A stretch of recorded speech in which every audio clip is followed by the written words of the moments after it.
Você quer apoiar o nosso canal e nos ajudar a produzir mais conteúdo para você? É simples, basta você acessar o link da lojinha na descrição sempre que precisar comprar algum produto. Com este simples gesto, você estará nos ajudando muito. Agora, aproveite o vídeo. Para a maioria de nós, a liberdade é uma ideia e não uma realidade. Quando falamos de liberdade, o que queremos é ser livres no externo, fazer o que nos agrade, viajar, estar livres para nos expressar de diferentes maneiras e para pensar o que gostamos. A expressão externa da liberdade parece ser de extraordinária importância, especialmente nos países onde há tirania e ditadura. E naqueles países onde é possível a liberdade externa, em busca de mais, agradar mais e mais posses. Se é que vamos inquirir profundamente no que a liberdade implica, ser total e completamente livres no interno, o qual se expressa logo exteriormente na relação com a sociedade. Então me parece que devemos nos perguntar se a mente humana, que está tão excessivamente condicionada, pode alguma vez ser de tudo livre. Tem a mente que viver e funcionar sempre dentro das fronteiras do seu próprio condicionamento, de maneira que não haja possibilidade alguma de liberdade para ela. Vemos como a mente, ao compreender de maneira verbal que não existe liberdade alguma sobre essa terra, nem interna nem exteriormente, começa então a inventar a liberdade em outro mundo, uma liberação futura, um céu e etc. Descartemos todos os conceitos teóricos, ideológicos da liberdade, para que possamos inquirir se nossas mentes, a de vocês e a minha, podem alguma vez estar realmente livres. Livres da dependência do medo, da ansiedade, livres dos inumeráveis problemas, tanto dos conscientes como dos que se ocultam nas capas mais profundas do inconsciente. Pode existir liberdade psicológica completa? De maneira que a mente humana possa dar com algo que não seja temporário, que não seja produto do pensamento e que, ao mesmo tempo, não constitua um escapamento das realidades da vida cotidiana?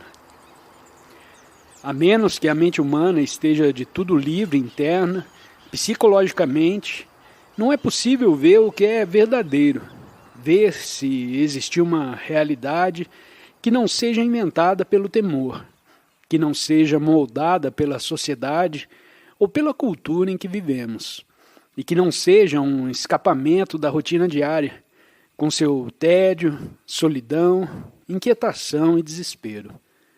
Para descobrir se realmente existe tal liberdade, a gente tem que dar-se conta do seu próprio condicionamento, dos problemas, da monótona superficialidade, do vazio e insuficiência de sua vida cotidiana e, sobretudo, tem que dar-se conta do temor. A gente tem que ser consciente de si mesmo, não de maneira introspectiva ou analítica, a não ser dando-se conta de como um é em realidade, e ver também se for possível estar inteiramente livre de todos esses problemas que parecem nublar e confundir a mente. Para explorar como vamos fazer, tem que haver liberdade, não ao final, a não ser do mesmo princípio. A gente não pode explorar, investigar ou examinar as coisas, a menos que seja livre. Para poder olhar profundamente, se requer não só liberdade, mas também a disciplina necessária para observar. A liberdade e a disciplina vão juntas. Não é que alguém deva ser disciplinado para logo ser livre. Usamos a palavra disciplina não no aceito sentido tradicional, que implica conformar, imitar, reprimir segundo um padrão determinado, mas sim com o significado da raiz da palavra, que é aprender. O aprender e a liberdade vão juntos. E a liberdade gera sua própria disciplina. Não uma disciplina imposta pela mente para obter certo resultado. Estas duas coisas são essenciais: a liberdade e o ato de aprender. Nós não podemos aprender sobre si mesmos a menos que sejamos livres, de modo que possa observar, não de acordo com um padrão, fórmula ou conceito, a não ser observar-se a si mesmo tal como é. Essa observação, essa percepção, esse ver, geram sua própria disciplina e seu próprio aprender. Isso não implica conformidade, imitação, repressão ou controle de classe alguma, e nisso há uma grande beleza. Psicologicamente existe a divisão do tempo. Tempo como passado, hoje e amanhã. E temos que investigar isso se desejamos encontrar uma maneira de viver na qual não exista divisão alguma.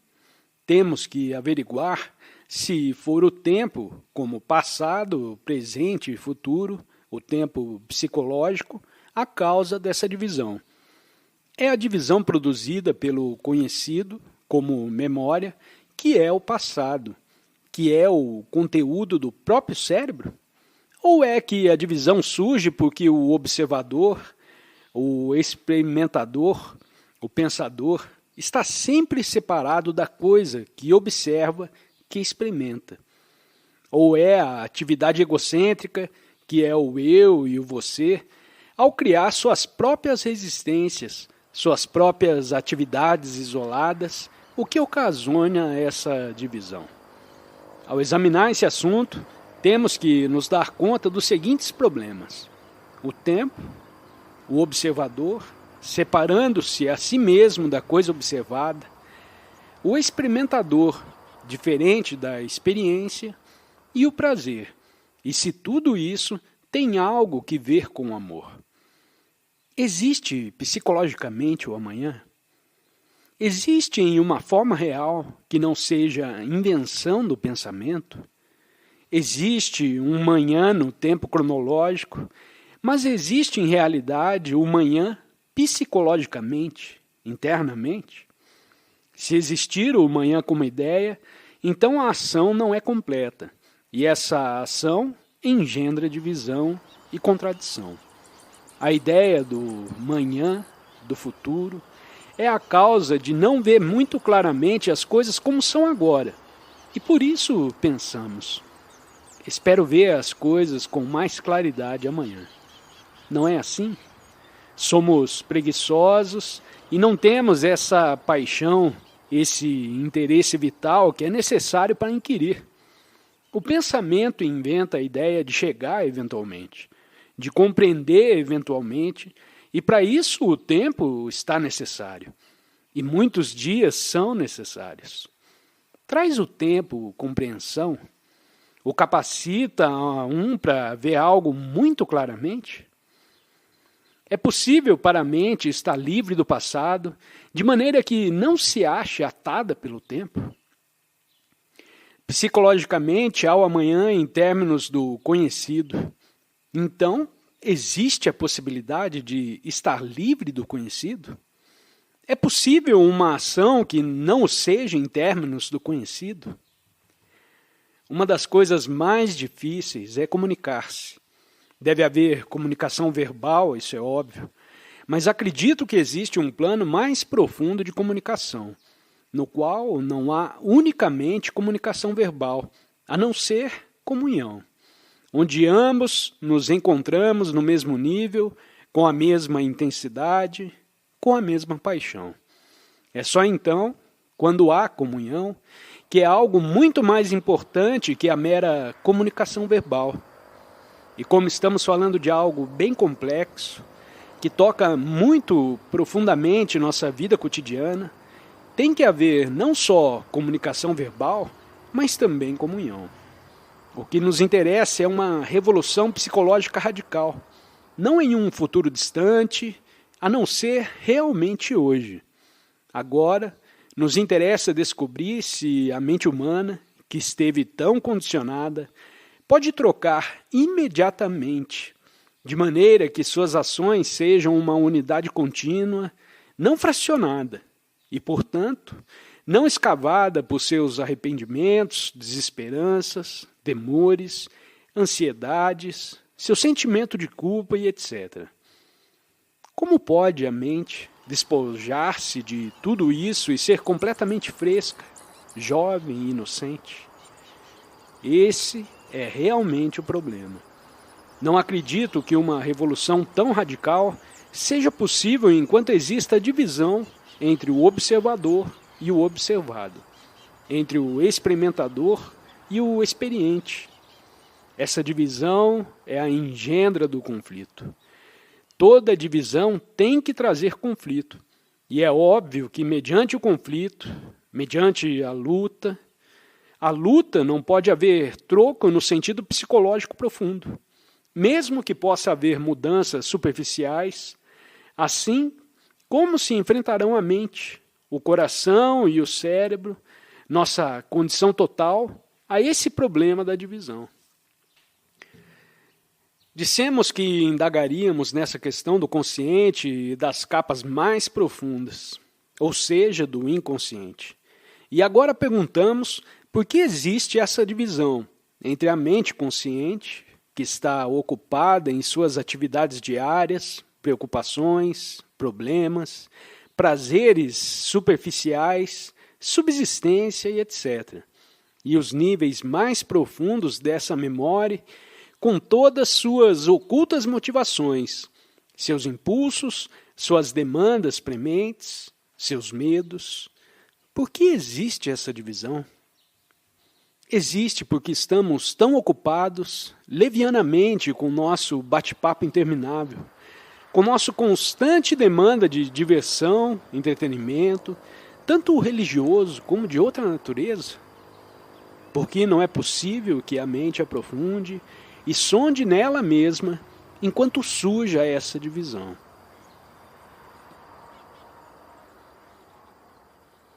Qual é o conteúdo das capas mais profundas da mente? Não de acordo com psicólogos, Freud, etc. E como averiguam vocês, se não lerem o que outros han dito? Como descobrem o que é o seu inconsciente? Vocês o observam, não é assim? Ou esperam que seus sonhos interpretem o conteúdo do inconsciente? E quem vai decifrar esses sonhos? Os peritos? Eles também estão condicionados por sua especialização. E a gente pergunta, é possível não sonhar absolutamente? Exceto, certamente, se a gente tiver pesadelos quando tomou o alimento indevido ou jantou excessivamente durante a noite. Existe o inconsciente. No momento, usaremos essa palavra. Do que parece? É óbvio que do passado, de todas as consciências raciais, o resíduo racial, a tradição familiar, os diversos condicionamentos religiosos e sociais, ocultos, escuros, ignorados. Pode tudo isso ser descoberto e revelado sem sonhos ou sem visitar um analista? De maneira que, quando a mente dorme, esteja quieta e não incessantemente ativa?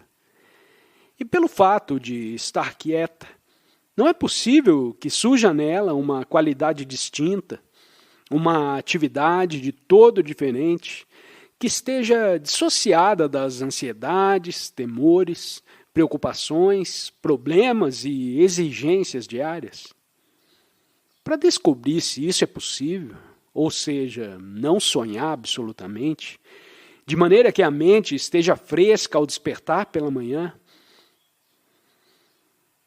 temos que nos dar conta de todas as insinuações e intimações durante o dia. Unicamente, pode as descobrir na convivência, quando está observando sua relação com os outros, sem condenar, ajuizar nem avaliar, simplesmente observando como se comporta, como reage, observando sem opção alguma, simplesmente observando. De maneira que, durante o dia, o inconsciente seja revelado. Por que damos um significado e sentido tão profundo ao inconsciente? Depois de tudo, é tão corriqueiro como o consciente. Se a mente consciente estiver extraordinariamente ativa, observando, escutando, vendo, então a mente consciente se volta mais importante que a inconsciente. Nesse estado, o conteúdo do inconsciente se revela e cessa a divisão entre as distintas etapas. Se observarem suas reações enquanto estão sentados no ônibus, quando falam com a sua esposa ou o marido, quando se acham no escritório escrevendo, enquanto estão sozinhos, se é que alguma vez estão sozinhos, então, nesse processo total de observação, nesse ato de ver, cessa a contradição. Quando isso resulta claro, então podemos perguntar: o que é o amor? O amor é prazer? O amor são ciúmes? O amor é possessivo? O amor é dominante? A esposa dominando ao marido e o marido à esposa? Indubitavelmente, nenhuma dessas coisas é amor. Entretanto, levamos o peso delas e mesmo assim dizemos a nosso marido ou a nossa mulher ou a quem é: amo-te. Agora, bem, a maioria de nós somos invejosos em uma ou outra forma. A inveja surge da comparação, do medir, do desejar ser algo diferente do que alguém é. Podemos ver a inveja como é em realidade e estar completamente livres dela, de maneira que não volte a surgir. De outro modo, não pode existir o amor. O amor não é do tempo. O amor não pode cultivar-se. O amor não é coisa de prazer. O que é a morte? Qual é a relação entre o amor e a morte? Acredito que encontraremos a relação entre ambos quando compreendemos o significado da morte. Para isso, temos que compreender o que é viver. O que é em nossa realidade viver. O viver cotidiano, não o ideológico, não a coisa intelectual. Isso que consideramos devesse ser, mas que é realmente falso. O que é na nossa verdade viver? O viver de todos os dias em conflito, desespero, solidão, isolamento. Nossa vida é um campo de batalha, tanto dormidos como acordados. Tratamos de escapar de várias maneiras, mediante a música, a arte, os museus, o entretenimento religioso ou filosófico, engendrando muitas teorias, enredadas no conhecimento. Tudo menos por fim ao conflito, a essa batalha que chamamos viver, com sua dor constante. Agradecemos por se conectar conosco nessa experiência enriquecedora com Krishnamurti. Para aprofundar seu entendimento, confira os 2 vídeos recomendados na tela. Desafie-se a explorar mais. Compartilhe suas perspectivas nos comentários e não se esqueça de se inscrever para continuar essa jornada conosco.